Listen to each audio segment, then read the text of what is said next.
안녕하세요. 다음 주 증시 전망을 안내하는 증시 앞담화 시간입니다. 저는 아주경제증권부 윤지은 기자고요. 오늘은 장희종 하이투자증권 투자전략부장님 모시고 말씀 나눠보겠습니다. 부장님 안녕하세요. 안녕하십니까. 투자자별로 어떤 움직임을 보이는지, 네. 보일 것인지 그런 것들에 대해서도 많이들 궁금해 하시는 것 같아요. 네.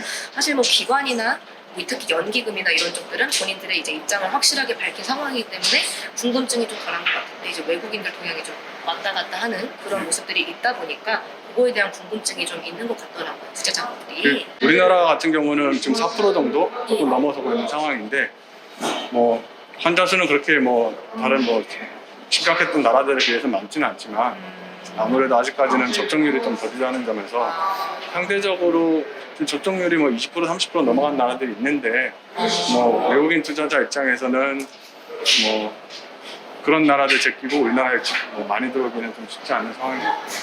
그러니까 시간은 조금 필요해 보이지만 우리나라도 뭐 지금 백신 접종 가속화 뭐 얘기를 하고 있는 상황이라면 하반기에는 또 다른 얘기도 할 수 있을 것 같은데, 당장에 좀 최근에 주간 단위로 접종률이 가장 빠르게 올라가는 지역은 사실 이스라엘은 다 맞았으니까 거의 뭐 올라가는 속도가 더디고 뭐 그렇고, 미국도 좀 그렇고요. 가장 빠른 지역은 좀 유럽입니다.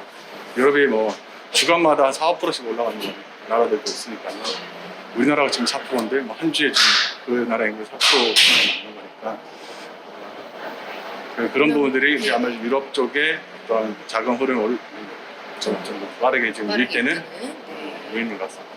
유럽 같은 경우는 사실 뭐 첨단 뭐 기술주나 뭐 제조업 비중보다는 금융이나 특히 뭐 서비스업 비중이 높은 나라들이 많기 때문에 코로나 때문에 많이 피해를 봤던 어떤 특정들인 거잖아요. 예. 이후에 이제 회복이 되면 유럽의 내수 경기 회복에 좀 기여할 수 있는 부분이기도 해서 유럽 쪽의 어떤 지역별로 보자면 그쪽에 어떤 관심을 가지는 것도 방법이라고 생각합니다. 여러 가지 이제 증시에 영향을 주는 그런 크고 작은 변수나 네. 이벤트에 대해 언급을 해주셨잖아요. 근데 당장 다음 주에 좀 공매도 재개되는 그 부분이 있다 보니까 네. 그거의 영향에 대해서도 많이들 좀 궁금해하시는 것 같아요. 네. 우리나라뿐만 아니라 코로나 사태 발발 이후 뭐 여러 나라들이 공매도를 제한했다가 다시 또 풀었었잖아요. 네. 그런 흐름들을 보면 시장이 뭐 펀더멘탈리 회복되고 있는 상황에서는 크게 영향 안 받고 넘어가는 게 일반적이었습니다. 예. 우리나라도 예전에 그 금융위기 때도 그런 적이 있었는데 그때도 회복 구간에서는 큰 영향은 없었거든요. 물론 지금 상황이 아까 말씀드린 5월에 뭐 바이든 행정부 부양책이 뭐 왜 통과하니 만에 관련해서 여러 논란들도 있을 거고, 주가는 이미 좀 어느 정도 올라온 상황에서 당장의 어떤 큰 모멘텀이 이제 아까 뭐 우리나라 백신 접종률도 좀 낮은 편이긴 하니까요. 이게 좀 부담스러운 요인이긴 하지만 그래도 글로벌 경기 사이클이 계속 회복되고 있는 구간이라서 지금 뭐 5월 1일에 또 우리나라 4월 수출 나올 거잖아요. 아, 그렇죠. 예. 네. 20일까지 나온 4월 뭐 속보치 보면 꽤 괜찮게 수출 증가율이 유지되고 있는 걸 볼 수 있고요. 그러면 뭐 펀더멘털리 회복되는 흐름 속에서는 공매도 영향은 크지 않다는 생각을 하고요.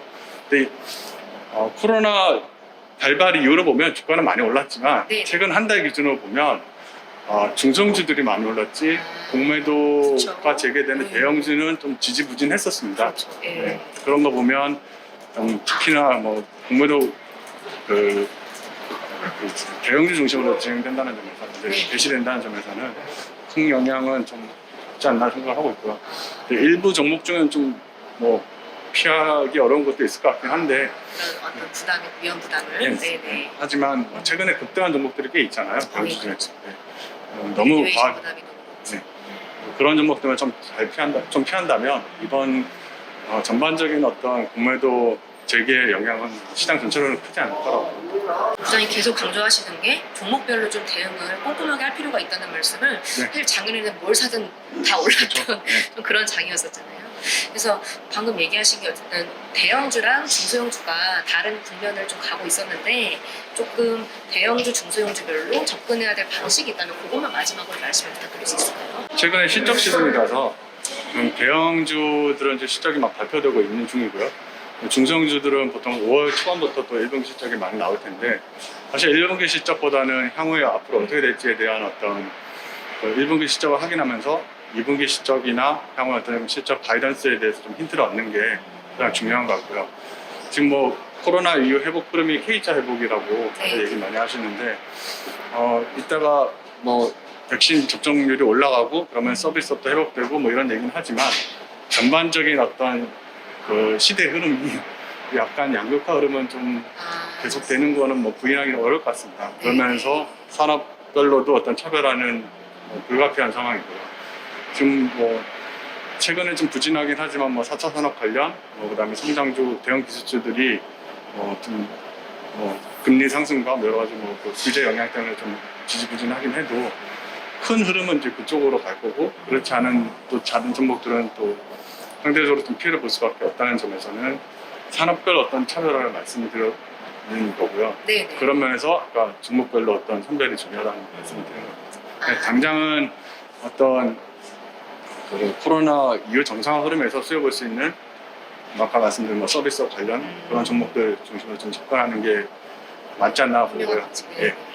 크게는 뭐 결국은 큰 시대 흐름을 따라가는 게 맞지 않나 싶고.